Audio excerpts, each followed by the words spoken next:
O capacitor armazena energia elétrica entre as suas placas. O capacitor armazena energia elétrica de maneira muito rápida, e também pode liberá-la com muita rapidez. O primeiro que podemos chegar a pensar é que um capacitor é igual a uma pilha, portanto é melhor que vejamos rapidamente a principal diferença. A pilha carrega-se e descarrega-se de maneira muito lenta, ao contrário do que acontece com o capacitor.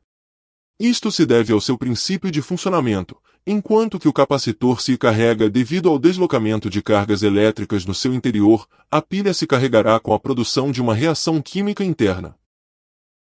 Duas placas. O capacitor mais elementar consiste em duas placas de material condutor planas e situadas próximas entre si, mas que não se tocam, separadas pelo ar, que não é condutor. Se aplicamos uma tensão contínua entre estas placas, quer dizer, o polo positivo a uma e o negativo a outra, se produzirá uma distribuição de cargas, de modo que os elétrons da placa negativa criem um campo negativo sobre a outra placa e os elétrons da mesma se desloquem para o positivo, gerando-se, desta maneira, uma corrente elétrica. Esta corrente é muito forte quando se começa a aplicar a tensão, tornando-se muito lenta ao final, quando o capacitor adquire toda a sua carga. Para este transporte de elétrons que originou a carga do capacitor, foi preciso aplicar-se certa energia, que ficará armazenada, embora se retire a tensão que se utilizou para produzi-la. Uma vez que o capacitor esteja carregado, pode-se ligar a um amperímetro intercalando um resistor, e se poderá observar a circulação de corrente, o que demonstra que o capacitor armazenou certa energia. O capacitor plano. Para o estudo do capacitor deve-se utilizar o capacitor plano, que consiste nas placas condutoras iguais e perfeitamente planas situadas a uma distância muito pequena, embora não se toquem entre si.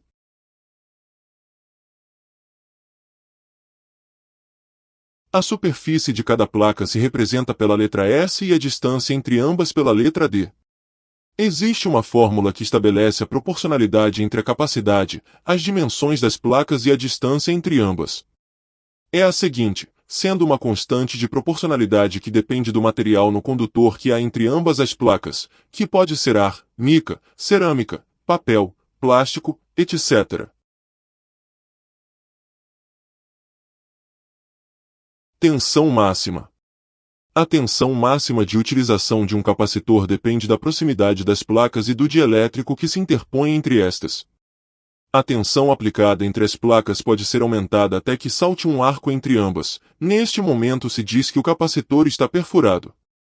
Emprega-se a palavra perfurado porque o que normalmente se origina é a perfuração do dielétrico. A tensão de utilização deve ser muito inferior à de perfuração, pois é necessário ter uma certa margem de segurança. As dimensões. Comparemos dois capacitores da mesma tecnologia. Vamos supor que são capacitores eletrolíticos de grande capacidade, por exemplo 1000 microfarads, mas um deles está desenhado para uma tensão máxima de utilização de 25 volts e o outro de 100 volts. A primeira e praticamente única diferença que vamos observar é a diferença de tamanho. Se utilizamos qualquer um deles em uma parte do circuito em que a tensão aplicada entre seus bornes seja, por exemplo, de 16 volts, poderemos intercambiá-los sem observar nenhuma mudança do ponto de vista do funcionamento do circuito. Mas, se por acaso você decidir realizar a prova, o que não recomendamos, em uma parte de um circuito alimentado a 60 volts pode acontecer de que o capacitor de 25 volts aguente breves instantes, depois se perfurará, e pode inclusive abrir-se ou produzir uma pequena explosão. A diferença de tamanho se deve principalmente à necessidade de separar mais as duas placas, aumentando a espessura do dielétrico, o que produz um aumento de tamanho, mas ao aumentar-se a distância diminui a capacitância. Portanto, é preciso fazer as placas maiores neste tipo de capacitores, aumentando as voltas de enrolamento e a espessura do dielétrico, o que se traduz em um considerável aumento do tamanho. Acabamos de dar um exemplo do que acontece com um capacitor eletrolítico, mas isto acontece com todo tipo de capacitores. Capacitores polarizados. A utilização de capacitores polarizados exige muito cuidado quanto à sua conexão ao circuito. Quando um capacitor é conectado em uma parte de um circuito, um dos seus terminais está normalmente a mais tensão que o outro. É precisamente a esse terminal que se ligará ao terminal positivo do capacitor.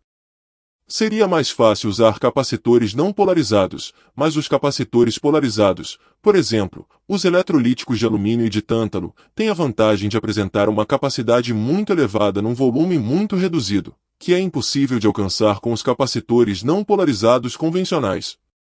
É possível fabricar capacitores eletrolíticos não polarizados, mas o seu tamanho aumenta consideravelmente e em eletrônica o seu uso já se extinguiu na prática. Dielétrico. Um material não condutor que se interpõe entre as placas de um capacitor recebe o nome de dielétrico. As características do dielétrico definem muito as do capacitor. Se o dielétrico é muito resistente à perfuração, a tensão máxima de utilização pode ser aumentada. Se é suficiente com uma grossura muito pequena, é possível aumentar a capacitância. Mas estas características não são as únicas que se deve levar em consideração. Uma delas e muito importante é a variação da capacitância com a temperatura. Imaginemos o arranque eletrônico de um automóvel, que deve funcionar a qualquer temperatura entre uns 70 graus Celsius e uns menos 30 graus Celsius. Se algum elemento vital depende de um valor de capacitância, esta não pode ter grandes variações com as mudanças de temperatura. O que pensaríamos se o nosso receptor de rádio perdesse a sintonia ao aumentar a temperatura? A economia. Por razões de economia deve-se usar o capacitor mais barato, sempre que cumpra com os requisitos do circuito. É possível que num circuito se tenha que escolher uns 20 capacitores, mas que só um deles tenha que manter uma grande estabilidade com a temperatura, enquanto que para os outros se admita uma certa margem. Nesse caso, para referido capacitor pode-se selecionar um de mica ou cerâmico NP0, Negative Positive Zero.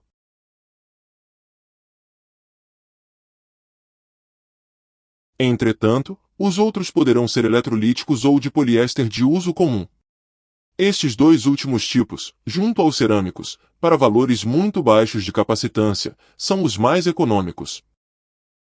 Capacitores de plástico. Dentro desta classificação se encontram uma grande variedade de capacitores com dielétrico de estiroflex, milar, policarbonato, teflon, poliéster, etc. O progresso da tecnologia impulsiona a fabricação de uns modelos ou outros. Há anos os capacitores de estiroflex eram muito utilizados em circuitos de alta frequência. Capacitores de mica. Estes capacitores têm preço elevado, um resultado muito bom em altas frequências e são muito estáveis em capacidade. Há anos eram imprescindíveis em equipamentos de radiofrequência, e ainda são utilizados. A sua tensão de ruptura é muito elevada e em alguns casos são usados como padrão.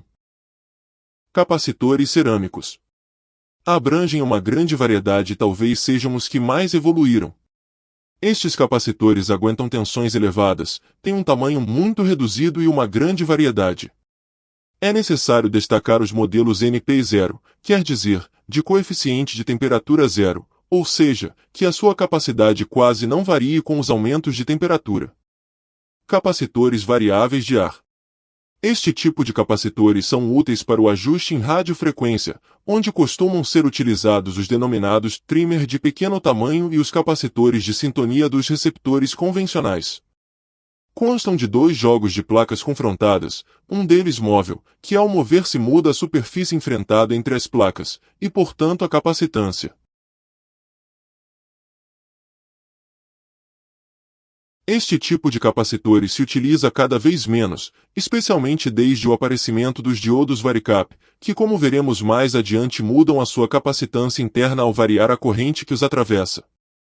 Associações em paralelo. Quando vários capacitores são conectados em paralelo, a capacitância resultante é igual à soma aritmética das capacitâncias dos capacitores que formam a associação. Este tipo de associação é muito frequente em capacitores de desacoplamento de alimentação, onde se combinam vários capacitores para aproveitar as vantagens de uns e outros. A tensão de utilização será a do que a tenha menor, embora enquanto todos estejam dentro da margem de utilização podem ser combinados diferentes tipos de capacitores e com diferentes tensões de utilização. Associações em série. É um tipo de associação que quase não se utiliza, mas é conveniente saber qual é o resultado. Se conectamos em série dois capacitores iguais, a capacidade do capacitor resultante é a metade da de um deles. Mas, apesar de que teoricamente suportem o dobro de tensão, não é possível garantir que a divisão de tensão seja a mesma para ambos capacitores. Portanto, não é recomendável empregar esta associação para obter maiores tensões de utilização.